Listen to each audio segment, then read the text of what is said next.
Gracias y paz, mis hermanos. Señor les bendiga en esta hermosa mañana. Damos gracias a Dios que Él nos permite congregarnos nuevamente en su nombre y les invito a que por favor abran sus Biblias en el Evangelio de Mateo en el capítulo 10. Mateo capítulo 10. Abra ahí su Biblia, por favor. Me parece mentira que ya estemos en el capítulo 10. Qué rápido pasa el tiempo, ¿cierto? Mateo 10, y el día de hoy vamos a estar examinando los versos 1 al 4. Versos 1 al 4 de Mateo 10. Y en este pasaje el Señor nos habla sobre el modelo de Cristo para formar discípulos. El modelo de Cristo para formar discípulos. Dice así la palabra de Dios. Llamando a sus 12 discípulos, Jesús les dio poder sobre los espíritus inmundos para expulsarlos y para sanar toda enfermedad y toda dolencia. Los nombres de los 12 apóstoles son estos. Primero, Simón, llamado Pedro, y Andrés, su hermano, y Jacobo, el hijo de Zebedeo, y Juan, su hermano, Felipe y Bartolomé, Tomás y Mateo, el recaudador de impuestos, Jacobo, el hijo de Alfeo, y Tadeo, Simón el cananita, y Judas Iscariote, el que también lo entregó. Les invito a que vayamos a nuestro Dios en oración. Padre Celestial, venimos ante ti reconociendo que tu palabra es perfecta y suficiente para transformarnos. Te rogamos que por medio de tu Espíritu Santo abras nuestro entendimiento, Señor, para contemplar la gloria de Cristo en este precioso pasaje. Que humilles nuestros corazones para recibir tu verdad y nos conformes a la imagen de tu Hijo, a fin de que seamos discípulos fieles que viven para tu gloria. En el precioso nombre de Jesús oramos y te damos gloria. Amén, amén y amén. Pueden ocupar sus asientos. Muchas gracias a todos.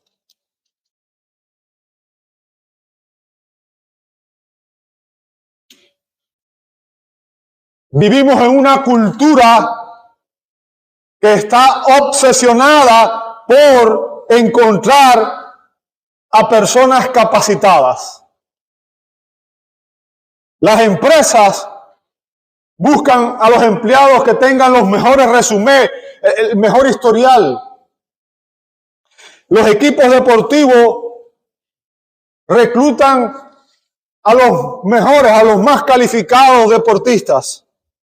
Los gobiernos buscan escoger personas que estén capacitadas, que estén preparadas.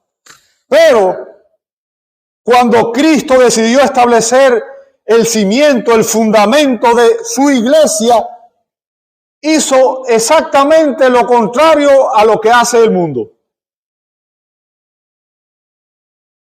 No escogió rabinos famosos, no escogió sacerdotes influyentes, no escogió hombres que tenían prestigio político.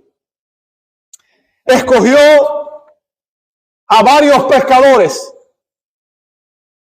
Escogió a un cobrador de impuestos, un publicano, alguien despreciado por la sociedad.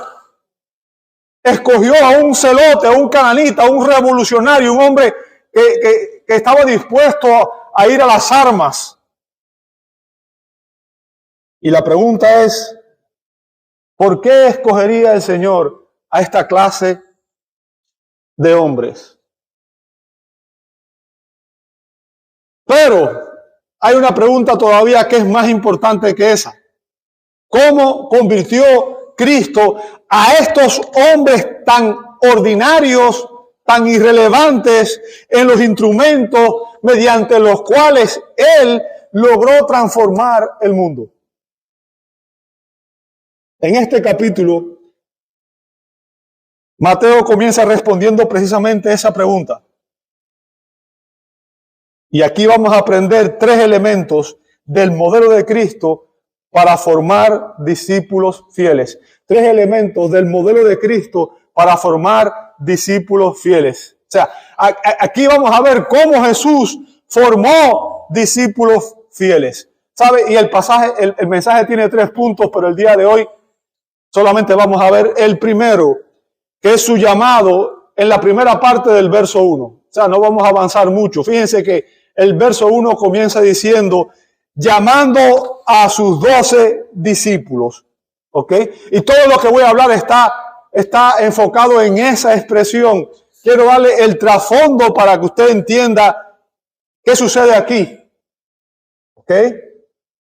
Fíjense, en este verso ocurre una transición en el ministerio terrenal de nuestro Señor Jesucristo.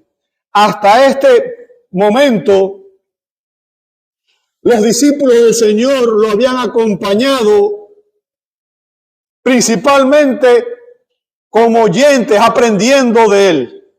Ese había sido su labor, acompañarlo a donde quiera que Él iba y ver y aprender de Él. Pero ahora, de entre todos los discípulos que lo seguían, que ustedes saben que había gran cantidad de personas que lo seguían, de entre todos esos discípulos, aquí se nos dice que Jesús llamó a 12 hombres. ¿Con qué propósito? Con el propósito de que compartieran con Él la inmensa tarea, la gran responsabilidad de ir a participar en la siega, en la cosecha. Conviene observar que la formación de estos discípulos que Él escogió en este pasaje ocurrió de forma progresiva. O sea, su discipulado, esto que ocurre aquí, no fue un evento aislado, sino un proceso que incluyó 3 etapas. En primer lugar, su conversión. En segundo lugar, su preparación. Y finalmente, como vamos a ver aquí, su envío a predicar al mundo. O sea, son 3 etapas que vemos.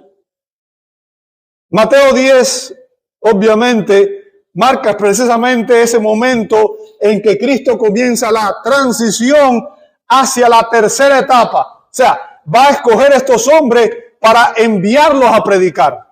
Aquellos que habían estado con Él, ahora van a ser enviados al mundo, van a ser enviados como apóstoles. Pero lo primero que quiero que entienda es la manera en que Jesús llamó y preparó estos hombres. Porque de la manera que Él lo hizo, aprendemos el modelo de discipulado, de cómo nosotros también debemos discipular a otras personas. Y tengo la absoluta confianza de que lo que vamos a aprender en esta semana nos va a cambiar a todos y nos va a ayudar a entender cuál es nuestra misión dentro de la Iglesia de Cristo. ¿Sabe? En la formación de los 12 podemos distinguir 3 etapas. La primera fue su evangelización. O sea, ¿cómo llega una persona a ser un discípulo de Cristo? ¿Cómo llega una persona a seguir a Cristo? Lo primero que necesita es oír, escuchar el mensaje del evangelio. Escuchar la verdad proclamada en la palabra de Dios. Ellos fueron evangelizados, fueron llamados a creer en Él. Porque ese es un llamado también. Un llamado a creer en Cristo, un llamado a Cristo en el sentido de una conversión. O sea, Dios llama a todos los hombres en todo lugar a que se arrepientan de sus pecados y reciban a Cristo por la fe como Señor y Salvador. Y ese es el llamado del Evangelio. Un llamado a creer en Cristo, a recibir a Cristo por la fe. Ahora, fue Cristo quien los llamó eficazmente por medio del Evangelio.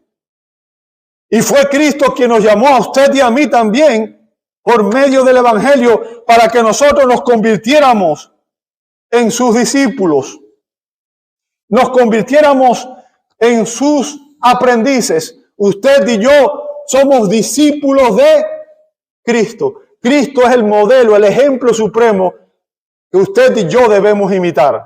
Nuestra mirada, Cristo es el autor y consumador de nuestra fe. Nuestros ojos tienen que estar puestos en Él. Y sabe, durante esa primera etapa, después de ser evangelizados, estos hombres mantuvieron su vida normal, mantuvieron sus empleos, se mantuvieron viviendo en sus hogares junto a su familia. O sea, eran como cualquier otro creyente llamado a los pies de Cristo, que sigue viviendo su vida. En cambio, en la segunda etapa, vemos que ocurre el llamado al ministerio y la encontramos en Mateo capítulo 4, versos 18 al 22. Después de llamarlos a salvación, después de estar un tiempo con Él, Jesús los llama al ministerio, los llama para que ellos se conviertan ahora en ministros del Evangelio. Mateo capítulo 4, versos 18 al 22 dice: andando Jesús junto al mar de Galilea, vio a dos hermanos, Simón, llamado Pedro, y Andrés, su hermano, echando una red al mar, porque eran pescadores. Y les dijo: vengan en pos de mí. Ahí ven el llamado. Vengan en pos de mí, y yo los haré pescadores de hombres. O sea, estos hombres eran pescadores. Jesús les hace un llamado, le dice: vengan en pos de mí.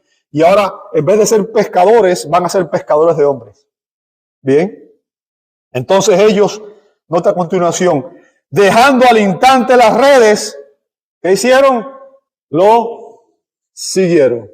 Verso 21. Y pasando de allí, Jesús vio a otros dos hermanos, Jacobo, hijo de Zebedeo, y Juan, su hermano, en la barca con su padre Zebedeo, remendando sus redes. ¿Y qué hizo Jesús? Y los llamó. Y ellos, al instante, dejando al instante la barca y a su padre, ¿qué hicieron? Lo siguieron. O sea, fíjense, aquí vemos el segundo llamado. El primero fue un llamado a conversión, un llamado a creer en Cristo, un llamado a convertirse en sus discípulos. Ahora aquí vemos que Él los llamó a dejar sus redes, a salir de sus hogares y a seguirlo a Él de una manera exclusiva y total, a convertirse en sus ministros. Este fue un llamado al ministerio. Él los va a hacer pescadores de hombres. Y yo quiero que usted entienda, ninguno de estos llamados, ni el llamado a salvación, ni el llamado al ministerio, ocurre por iniciativa humana. Usted no ve aquí que hubo una búsqueda ejecutiva.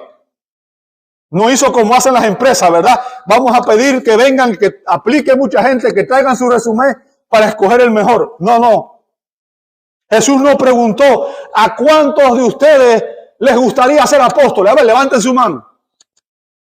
Él no hizo eso, ¿cierto? Ellos fueron llamados por la voluntad y el propósito soberano de Dios. Es Dios quien los escogió. Fue Dios quien los llamó. ¿Sabe? Y esto es algo que vemos en la Escritura. Este es el patrón bíblico. No es algo nuevo. Si usted ve, por ejemplo, Jeremías Dios le dijo a Jeremías, en Jeremías capítulo 1, verso 5, antes que yo te formara en el seno materno, ¿qué cosa? Te conocí.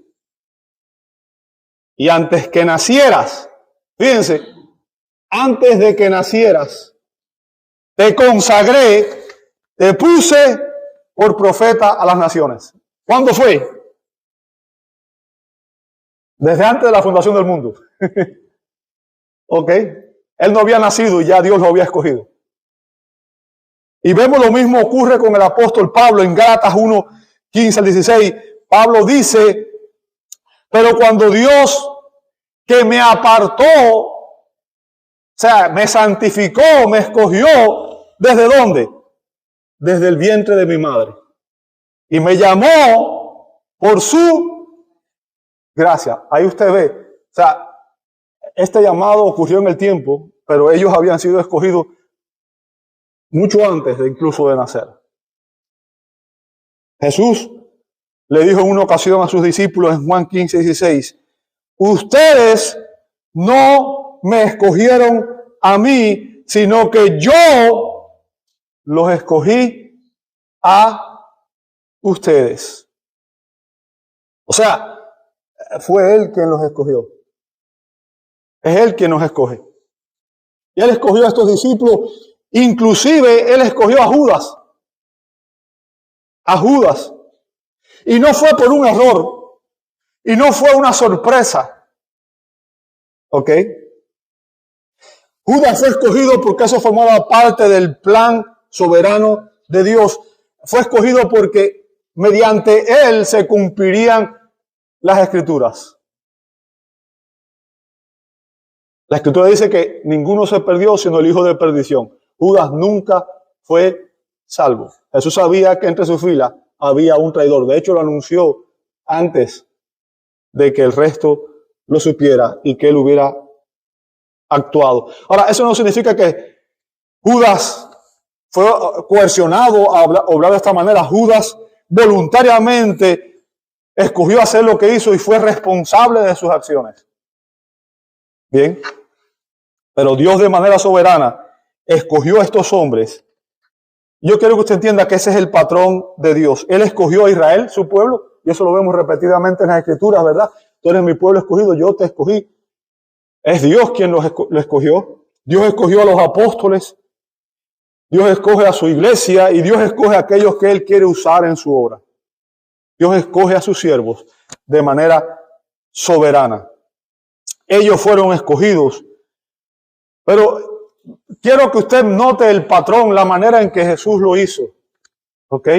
Ellos fueron escogidos después de una ardua noche de oración. Si usted ve en Lucas capítulo 6, versos 12 y 13, Lucas 6, versos 12 y 13, dice la Escritura, en esos días Jesús se fue al monte a orar. O sea, Jesús estaba siendo continuamente seguido por una gran multitud de personas que continuamente venían a Él para que lo sanara, para que orara milagros y para... ¿Ok? Y a veces tenía muy poco tiempo libre, tenía muy poco tiempo para Él. Y a veces hacía esto, se apartaba para tener un tiempo de privacidad y tener comunión con el Padre. En esos días Jesús se fue a un monte a orar y pasó, ¿qué cosa? Toda la noche en oración a Dios. ¿Cuántas veces usted y yo hemos pasado la noche entera orando a Dios? Y no voy a hacer énfasis, ¿verdad? Porque yo quiero que usted entienda, lo que Dios mira es el corazón y obviamente una oración de 5 minutos puede ser tan efectiva como una de 5 horas. El tiempo no importa, a menos que lo hagamos realmente con los objetivos, los propósitos correctos, ¿verdad? Y lo hagamos para la gloria de Dios. Pero el punto que estoy haciendo es, veamos el ejemplo de Cristo. Es lo que quiero. Al final yo quiero que usted cada vez que escuche algo, esta enseñanza, usted mire a Cristo siempre. ¿Ok? Ese es el objetivo. Mire cómo Él actuó, mire la manera en que Él obraba, mire la manera en que Él ministró. Pasó toda la noche en oración, dice el verso 13, cuando se hizo de día, note qué fue lo que hizo a continuación. Después de pasar la noche en oración, ¿qué fue lo que hizo? Cuando se hizo de día, llamó a sus discípulos y escogió 12 de ellos, a los que también dio el nombre de apóstoles. O sea, estos discípulos ahora se iban a convertir en sus apóstoles. Y la palabra apóstol significa enviado. O sea, alguien que de ser su discípulo ahora va a ser un enviado de Cristo, un apóstol de Cristo a la iglesia. ¿Ok? Ahora, yo quiero que usted comprenda algo. El hecho de que Jesús pasara esta noche orando no significa que Él ignoraba a quienes iba a escoger. No malinterprete el texto, ¿verdad? Lo que demuestra más bien es la perfecta comunión entre el Hijo y el Padre. La perfecta comunión que existe entre nuestro Señor Jesucristo y su Padre. ¿Ok? Toda su obra terrenal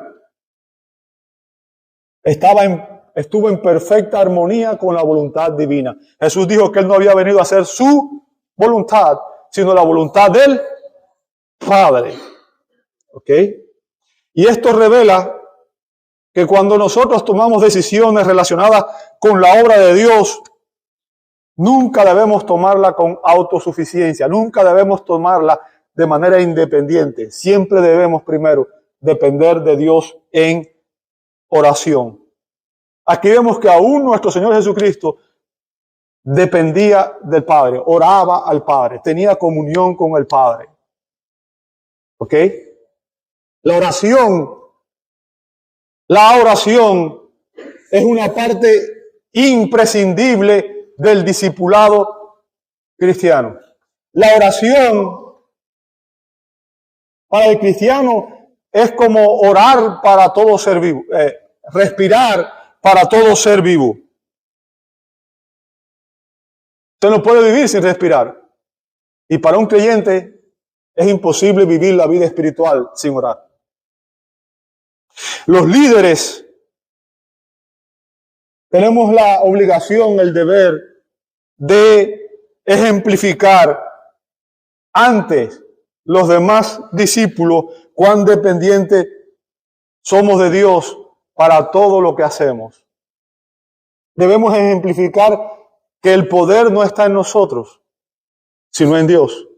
Y que por tanto dependemos de Él para todo lo que vamos a hacer en nuestra vida y especialmente para todo lo que vamos a hacer en su obra. Y es por eso que lo primero que usted y yo debemos enseñarle a las personas que vamos a discipular, a las personas que estamos discipulando, es a depender de Dios mediante la oración. ¿Sabe? La iglesia de Dios debe ser un pueblo que ore continuamente. Debemos orar en todo tiempo. Debemos depender del Señor en oración. Yo quiero que usted entienda, debemos depender del Señor en oración para todo. Para todo. Porque muchas veces hacemos las cosas, nos metemos en problemas y después decimos, Señor, sácame de este problema, ¿cierto? Pero nunca contamos con Él para tomar las decisiones que tomamos, ¿verdad? ¿Por qué? Porque al hacerlo, al evidenciar que necesitamos depender de Dios, estamos enfatizando que el discipulado se trata de algo, se trata de tener comunión con Dios. Un discípulo de Cristo es aquel que tiene comunión con Cristo, es aquel que camina con Cristo, es aquel que sigue a Cristo. O sea, el discipulado no es otra cosa que tener una comunión íntima y personal con Dios. Y si Cristo, que es nuestro ejemplo, nuestro modelo, actuó con esa dependencia del Padre, ¿cuánto más debíamos hacerlo usted y yo?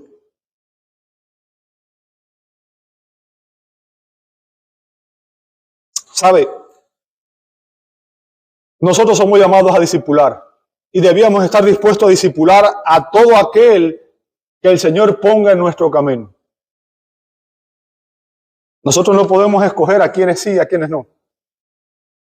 Debemos discipular a todo aquel que el Señor nos dé la oportunidad de hacerlo. ¿Bien?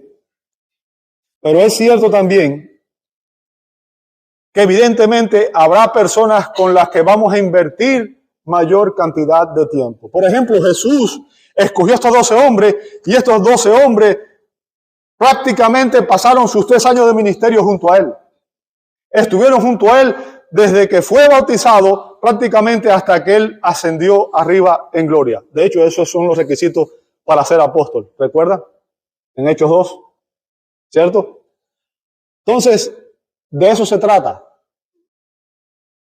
Se trata de invertir tiempo en las personas, pero todos nosotros tenemos tiempo limitado. y no vamos a poder invertir igual tiempo con todo el mundo. Por eso debemos ser sabios, orar al Señor y escoger en quiénes invertiremos más profundamente. Obviamente, esa inversión debe hacerse en oración y con discernimiento. Con discernimiento. Aquí aprendemos el modelo de discipulado de nuestro Señor Jesucristo. ¿Sabe? Él estaba enseñando a las multitudes, sin embargo, escogió un grupo de personas en las cuales invertiría más tiempo. Y sabe, aún dentro de los discípulos, él tenía un círculo íntimo, un grupo que era el que generalmente estaba más cerca de él. ¿Ok? Entonces, el punto es que al final siempre tenemos que hacer ese tipo de elecciones. Y estamos aprendiendo del modelo de discipulado de nuestro Señor. Así es como Él discipuló a estos 12 hombres. ¿Sabe? Ahora, en el contexto de lo que estamos viendo el texto de hoy, usted recuerda que Jesús le dio a sus discípulos un mandato en Juan 9:37. Juan 9:37, o sea, en el capítulo anterior, Jesús le dijo, la cosecha es mucha, pero los obreros, ¿qué?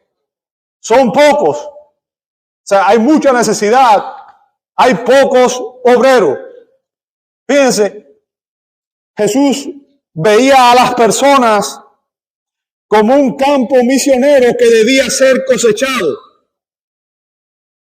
Veía el mundo como un campo misionero que debía ser cosechado. Y yo quiero que usted entienda, la cosecha no es otra cosa que el juicio. El juicio de Dios. Ahora, la semana pasada vimos que los pastores de Israel, los líderes de Israel, los habían traicionado y habían abusado de ellos, los habían mutilado, los habían dejado moribundos. Vimos que Dios le hace ese reclamo en Ezequiel capítulo 34, versos 1 al 5. Dios le reclama a los pastores de Israel. Y cuando Jesús vio la condición de las personas, Él fue, dice el verso 36, movido a compasión. Él sintió compasión de ellos. Literalmente Él sintió el dolor de ellos. Y Jesús ahora escoge a estos 12 hombres para enviarlos a anunciar el reino antes de que llegue la cosecha definitiva. ¿Se da cuenta? Antes de que llegue el juicio, Él escoge a estos hombres para que sean sus mensajeros, para que le ayuden con la cosecha, para que testifiquen, para que prediquen el evangelio, para que sean los heraldos del rey ante el mundo perdido. Él los llamó, ¿sabe? Y el verbo usado ahí es un compuesto por el prefijo pros, que significa a o hacia, y kaleo, que significa llamar. Y tiene la idea de un llamado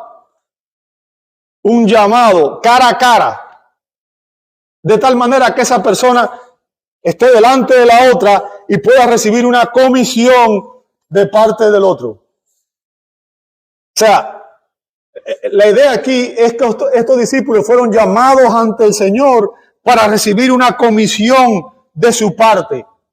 Ellos, vemos en el verso 2 que dice que se convertirían en sus apóstoles, en sus enviados ante el mundo, en sus embajadores ante el mundo. Ahora, yo quiero que usted entienda, no existe un llamado apostólico hoy. No hay apóstoles hoy. ¿Por qué? Porque para ser apóstol tenía que ser una persona que hubiera estado con Jesús desde el día que fue bautizado hasta el día que ascendió arriba en gloria. Y hoy nadie califica para eso. ¿Ok? Pero usted y yo tenemos el mensaje apostólico. ¿Dónde? En la Escritura. La Biblia es la palabra de Dios. Y el Nuevo Testamento es el testimonio apostólico de la obra de Cristo. Es la palabra de Dios que Dios inspiró y usó a sus apóstoles y hombres apostólicos para guardar este registro. Por tanto, tenemos el mensaje apostólico, y como la iglesia primitiva, usted y yo debemos perseverar en el mensaje de los apóstoles. Por tanto, los principios que vemos aquí son permanentes. Y estamos aprendiendo de cómo Cristo discipuló a otros. Cristo escogió un grupo de hombres que servirían para establecer el cimiento de la iglesia. Un grupo de hombres que serían los que establecerían el cimiento de la iglesia. Pero antes de continuar explicando eso, quiero hacer una pregunta. ¿Qué es un discípulo? ¿Qué es el discipulado? ¿Sabe usted lo que es ser un discípulo? ¿Sabe? Muchas veces las personas creen que el discipulado cristiano es completar un programa de 10 semanas. Ven a una clase de 10 semanas y vas a aprender lo que significa ser un discípulo de Cristo. ¿Bien? Pero eso no es el discipulado cristiano. Hay algo mucho más profundo en el discipulado. Ser un discípulo significa caminar con una persona piadosa. Caminar con una persona piadosa. Y oírlo hablar. Verlo orar. Y pasar tiempo con esa persona. Eso fue lo que hizo Jesús con estos hombres. ¿Sabe? Jesús y estos hombres convivieron prácticamente a diario durante 3 años. Pasaron tiempo con el Señor durante 3 años. Los discípulos no fueron enviados inmediatamente. Ellos primero caminaron con el Señor. Fueron junto a Él y escucharon sus enseñanzas. Ellos vieron de primera mano, observaron su carácter ante cada conflicto, ante cada situación difícil, ante cada circunstancia. Vieron cómo Él reaccionaba, vieron su carácter. Aprendieron su manera de vivir. Antes de enviarlo, Jesús lo llamó con un propósito, ¿sabe? Y Marcos 3:14 nos dice cuál fue el propósito. Dice Marcos 3:14 que Jesús lo llamó para que estuvieran con Él. O sea, para que pasaran ¿qué cosa? Tiempo con Él, para que vieran de primera mano quién era Jesús, cómo actuaba, cómo se conducía, cómo oraba, cómo respondía a la adversidad. Aprendieran de su ejemplo, porque discipular a alguien no es solamente enseñarle doctrina, porque mucha gente tiene conocimiento doctrinal, mucha gente conoce sana doctrina aquí, pero no sabe cómo se aplica la sana doctrina a la práctica. Y una cosa es conocer y otra cosa es vivir la verdad. Muchos quieren trabajar para Cristo antes de aprender de Cristo. Pero nadie puede representar fielmente a Cristo si primero no camina con Cristo. Ahora, observe algo maravilloso. Observe algo maravilloso. ¿Sabe? Al final del capítulo anterior, Jesús mandó a sus discípulos a orar al Señor para que el Señor enviara obreros a su mies. Pero ahora aquí en el capítulo 10, esos mismos hombres que estaban orando se convirtieron en la respuesta a esas oraciones. Muchas veces Dios responde a nuestras oraciones haciéndonos a nosotros partes de esa respuesta. Ahora, usted y yo oramos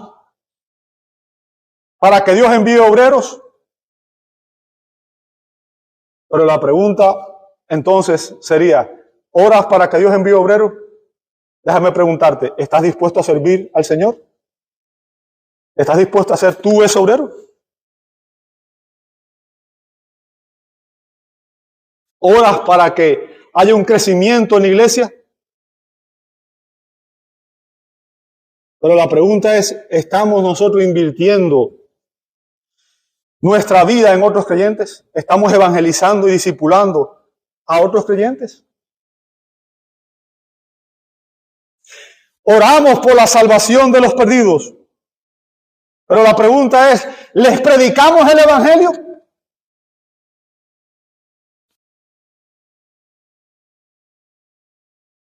Hermanos, no debemos limitarnos a orar. No basta simplemente con orar por las cosas, sino que debemos también actuar. Debemos servir. ¿Sabe? Jesús oró toda la noche, pero luego emprendió acciones coherentes con esa acción. Él no solamente oró, él actuó.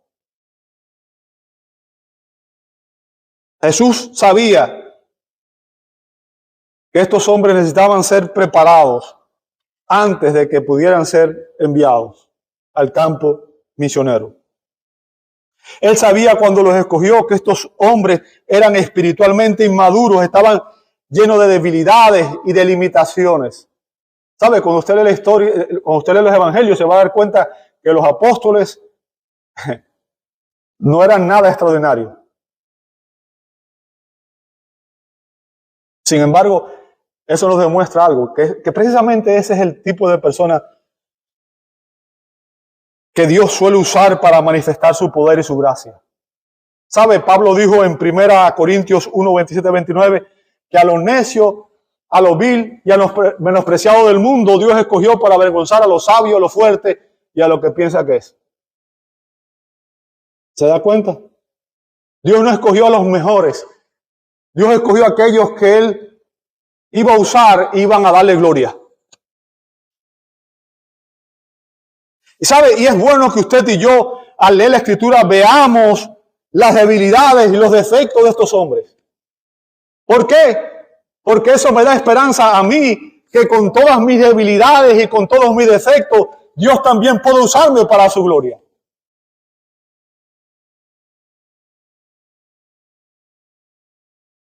¿Sabe? Déjame enfatizarte algo y quiero que me escuches muy bien. El discipulado cristiano nunca depende del potencial humano. No depende de cuán eficaz tú eres, de cuán sabio tú eres, de cuán inteligente tú eres, de cuán preparado tú estés. Depende del poder transformador de Cristo. Porque Dios siempre obtiene gloria cuando Él usa a instrumentos débiles y los transforma y los convierte en hombres que antes quizás el mundo despreciaba y ahora tiene que reconocer dónde aprendieron estos hombres tanta sabiduría. Eso fue lo que pasó con los apóstoles. Cuando los líderes de la nación, cuando empezaron a escuchar su mensaje, dijeron, ¿de dónde aprendieron estas personas? Son gente sin letra. Y ahora, ¿cómo predican de esta manera? ¿Cómo hablan con tanta sabiduría?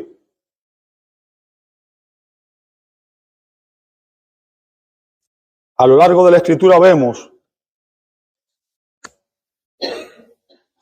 que Dios usa hombres débiles.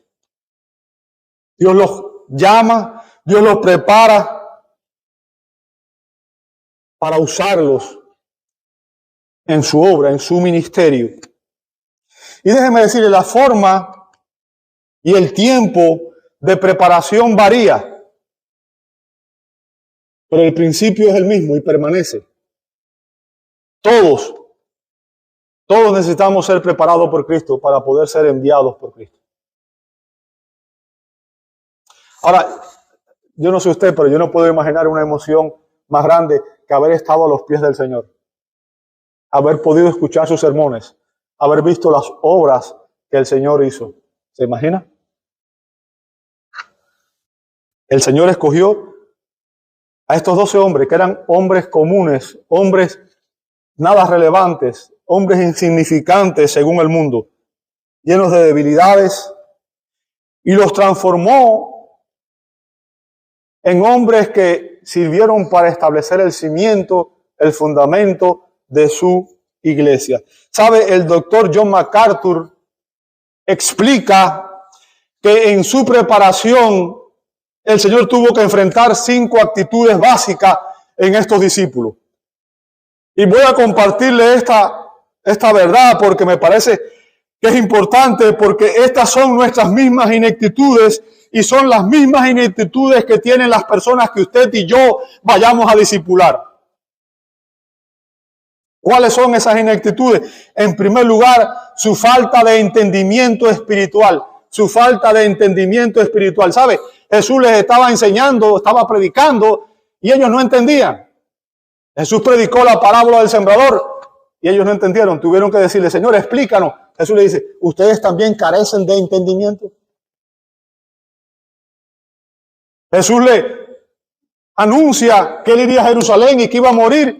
¿Y qué fue lo que hizo Pedro? No, Señor. No. Que de ninguna manera eso te acontezca. ¿Qué le dijo Jesús? Quítate delante de mí, Satanás, porque me eres tropiezo. No entendían las cosas espirituales. Carecían de entendimiento espiritual. ¿Qué hizo Cristo? Cristo venció su ignorancia. ¿Cómo?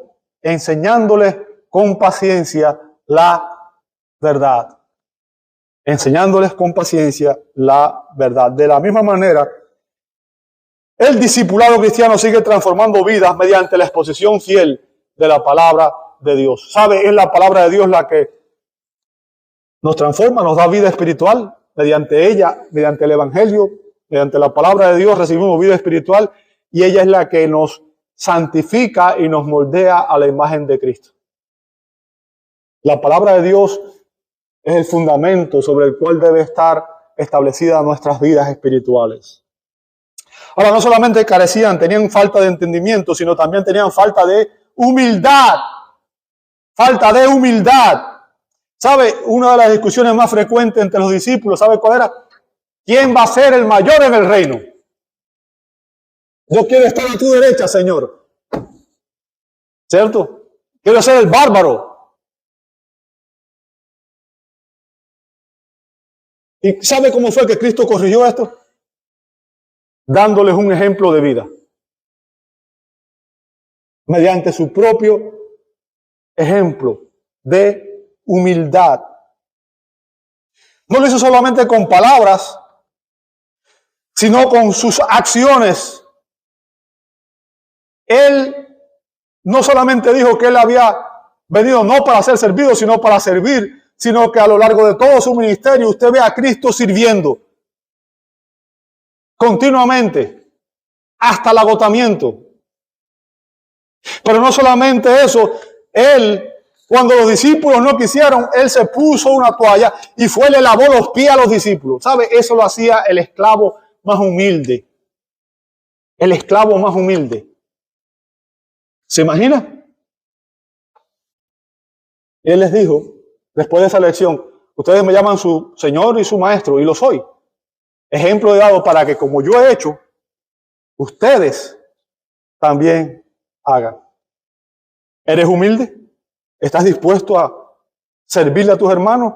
¿O vienes aquí para que te sirvan a ti? Es más fácil que le sirvan a uno que servir, ¿cierto?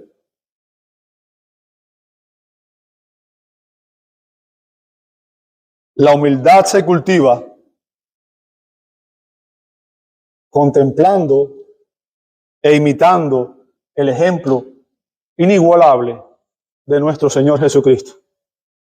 Mire a Cristo, aprendamos de Él y vamos a ser más humildes. En tercer lugar, tenían falta de fe. ¿Sabe? Si usted lee los evangelios se va a dar cuenta que continuamente Jesús le dice, hombres de poca fe. Hombres de poca fe. ¿Sabe? Ellos dudaban incluso después de haber visto milagros extraordinarios, de haber visto cosas que Jesús hizo extraordinarias.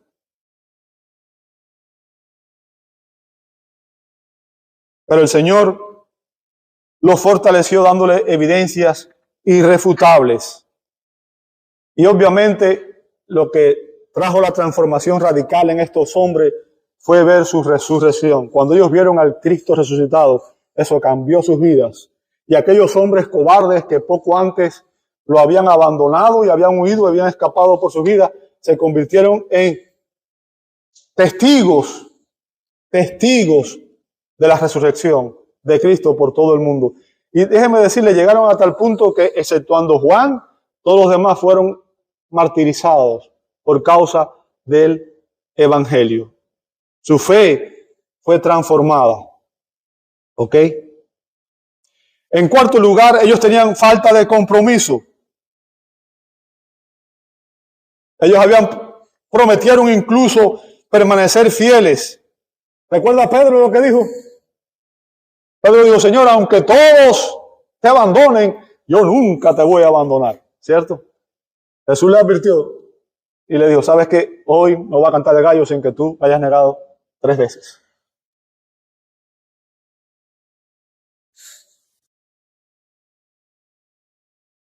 ¿Sabe que cuando ellos vieron a Jesús crucificado, estaban lejos? Y después de eso, ¿sabe lo que hicieron? Regresaron a sus empleos. Dijeron, ya se acabó.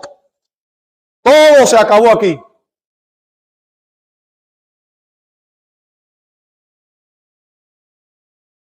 Pero Jesús no los abandonó. Recordemos que Jesús intercedió por ellos. Y especialmente por Pedro, porque él sabía lo que iba a hacer. Él sabía lo que iba a pasar. Usted ve eso en Lucas 22, 31 al 32.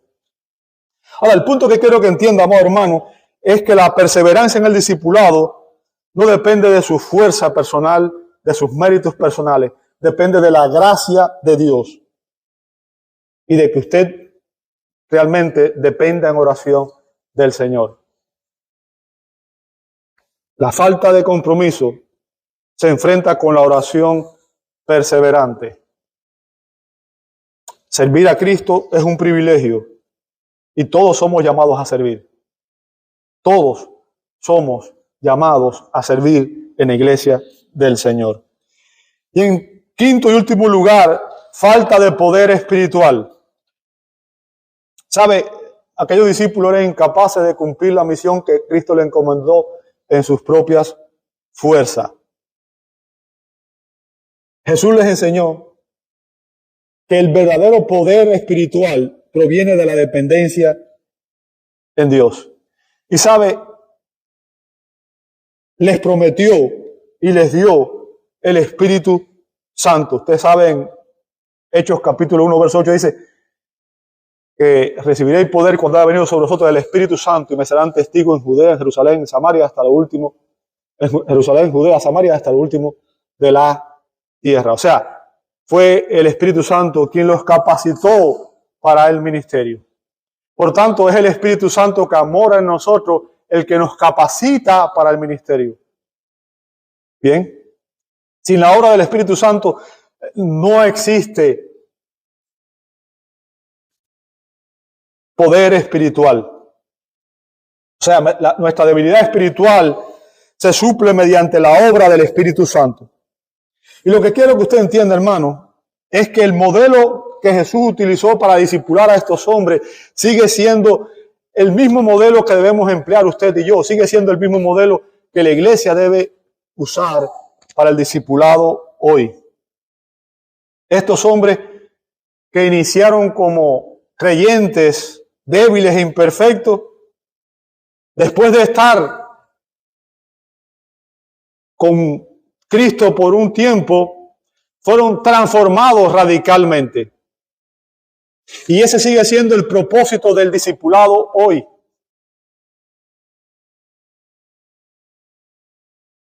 Cada creyente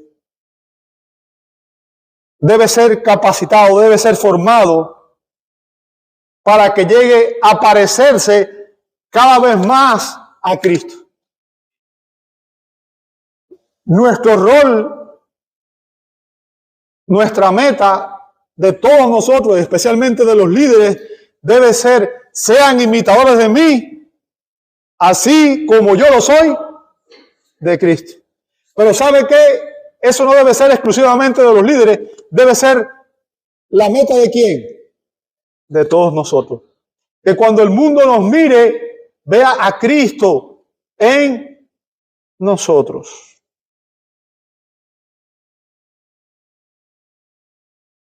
A este punto, cuando llegamos aquí al capítulo 10, aquellos discípulos llevaban un tiempo aprendiendo del Señor, escuchando sus enseñanzas, vieron sus milagros y vieron su desempeño ministerial. El Señor los había formado y había llegado el momento de enviarlos al mundo, de enviarlos a predicar. Así que Cristo va a comisionarlo para participar en la obra de la cosecha. Ellos, dice el verso 2, serían sus apóstoles, serían sus enviados. Pero antes de que llegue su ascensión, Jesús le anuncia todo esto, los prepara, y después de su ascensión, nuestro Señor apareció ante ellos y les dio un mandato. Y sabe, este mandato sigue siendo la comisión de la iglesia, sigue siendo la orden de Cristo para ti y para mí. Lo encontramos en Mateo 28, 19 y 20. Jesús le dijo a los discípulos, vayan pues y hagan ¿qué cosa? Discípulos de todas las naciones. O sea, amados hermanos, tenemos un mandato de Cristo. Y ese mandato es para ti y para mí si somos creyentes. ¿Cuál es el mandato? El Señor nos manda a que usted y yo hagamos discípulos. No es una opción, es un mandato de Cristo. Quizá usted piensa que nunca podría hacerlo porque usted no tiene las capacidades, no tiene el conocimiento. Seguramente muchos dirán, yo no sé, no conozco mucho, ¿verdad? Miran sus limitaciones, miran sus fracasos. Pero Mateo 10 nos recuerda algo importante. Y es que el Señor no está buscando personas extraordinarias para cumplir su obra. El mundo continúa buscando personas extraordinarias. Cristo sigue buscando corazones rendidos. Él todavía usa a hombres y mujeres comunes. Los llama por su gracia, los forma mediante su palabra y los envía para ser discípulos en este mundo. Ese sigue siendo el modelo de Cristo para formar discípulos fieles hoy. Les invito a orar. Señor, damos gracias porque no llamas a personas perfectas, sino que perfeccionas a aquellos a quienes tú llamas. Ayúdanos a responder con obediencia a tu llamado, a depender de ti cada día y a discipular a otros siguiendo el ejemplo de nuestro gran Dios y Salvador Jesucristo. Señor, que tu palabra produzca en nosotros un amor más profundo por Cristo, una mayor fidelidad en el servicio y una pasión renovada por hacer discípulos para la gloria de tu nombre. Pedimos todo esto en el precioso nombre de nuestro gran Dios y Salvador Jesucristo, dándote gracias, Señor, porque sabemos que tú harás obras mayores de las que nosotros podemos pensar.